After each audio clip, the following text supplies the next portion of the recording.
Sa loob ng PhilHealth ho, may mga doktor. Okay? Yung mga doktor ho, may daily quota. Araw-araw ho yan, may daily quota. So just like you and me, okay, we want to go home early. We don't want to stay in the office or in the clinic for the entire day.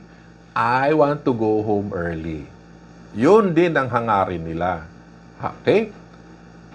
Doc Ben, how do you know? Because I was once a medical evaluator. Okay?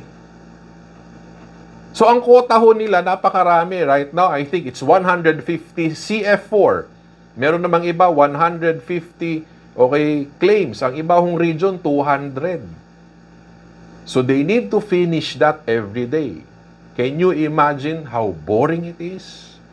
How stressful that is? You just keep on reading things. You read things that are actually not properly done. Can you imagine how irritating that is? So my point ho ganito. May daily quota ho yan sila. Okay? So ano ngayon kung may daily quota? Di ba? So, my next slide is that you ask yourself, are your claims, the things that you submit to them, are they part of their solution? Or your claims is basically their problem every day? Tanong nyo ho sarili nyo, yan bang mga sinasubmit ninyo? Yung ako, medical evaluator, I will do 100 charts. CF4, okay, I will read that. CF2, and compare all the documents.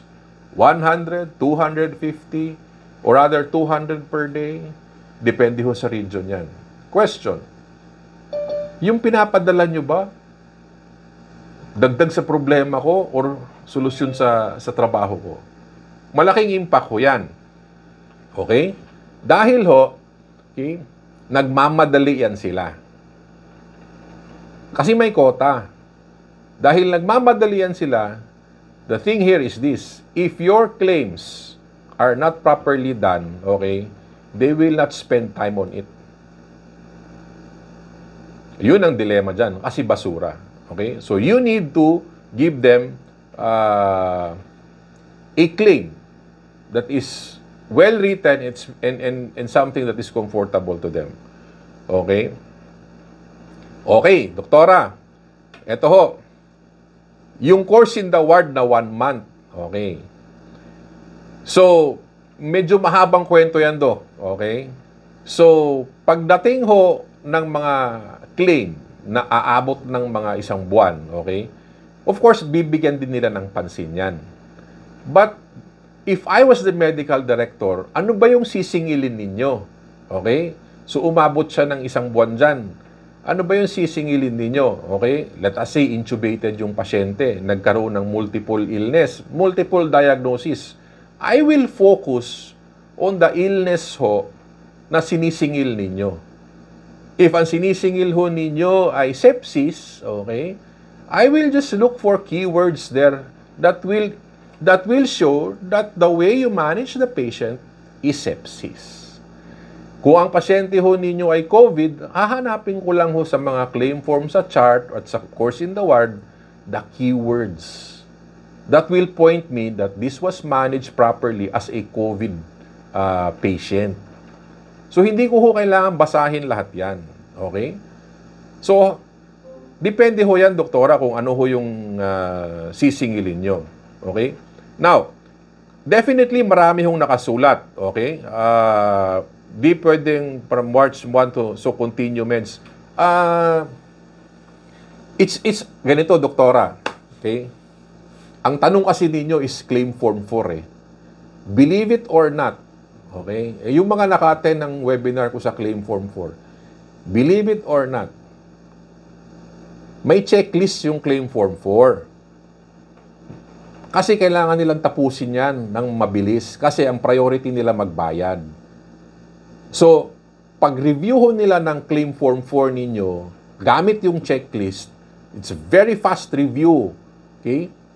Yung illnesses ho, may mga questions lang yan. Like the CAP-MR, may questionnaire ho yan, checklist. 4 na tanong lang, and it's ridiculously simple. So, eto siya, Doc, ha? Wala ho sa checklist ang course in the ward. Can you imagine that? Wala ho sa checklist yung course in the ward na yan. Okay? So, ang discussion ho dyan, may checklist sa specific illness. Wala hong discussion about sa course in the ward. I'm not saying na walang value yung course in the ward. What I'm trying to say is, okay, hindi nakatutok yan sa course in the ward. However, okay, may mga however, tinitingnan ho yan ni PhilHealth kung nagdududa siya. Tinitingnan ni PhilHealth kung nagdududa siya. Kaya it's also worthwhile to make a substantial course in the ward. Kasi tinitingnan ho. We have some dilemma. If the surgeons are awaiting implants, they will just not continue management. So, okay lang yan, doktora, kasi continue management lang naman eh. Pero it will not actually look good. Okay? Rather than make up something, so, okay na ho yun. Okay? Now, ang point ko ho is ganito. Bantayan ho ninyo. Okay?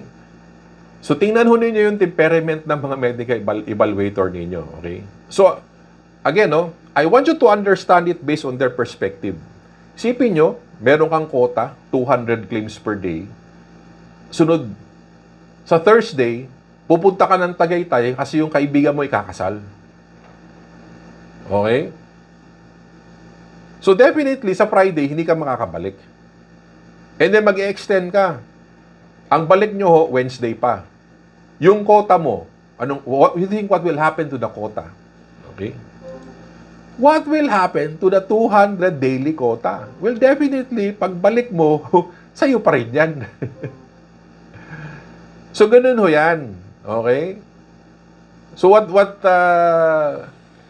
when I was the claims chief, I allowed them to go on leave for as long as there's an internal arrangement. Okay? You need to settle your quota prior or when you come back. Okay? Because nobody will finish that except you. Ang point ko is ganito. Yung bang pinapadala ninyo, nakakatulong ba sa kanila or problema lang sa kanila? Kasi malaking bagay ho yan. Kapag yung claim ho ninyo, okay, ay basura, do not expect your claim na babasahin nila yan. Okay? Next. Ito po.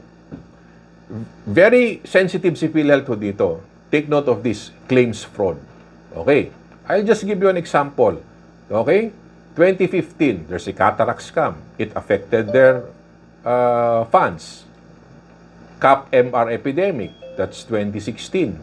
Or rather, 2015. Ano pa po? Yung issue ng PhilHealth scam. Okay? Nasa dyaryo, 2017. Meron ho tayong hemodialysis ghost patient. Okay? Nung 2019. Okay? Yung mga nakaupo dito, nasa galing to sa dyaryo or sa internet, sorry. So ito yon. The president, mga board member, at merong SVP, and then some of them were actually suspended. Okay? Ito, 154 billion overpayment and fraud. Okay? And there is this modus. So my point is this. Okay? May pera ninyo, and they need to manage it, at the same time protect it. Okay? Whenever they evaluate things, meron ho silang personal need, yung kailangan nilang gawin ito ng mabilis at tama, at the same time, they are doing it because, okay, there is a purpose. Purpose for the funds, purpose for quality care, and purpose for sustainability of the funds. Okay? Yan ho ang iniisip nila. Okay?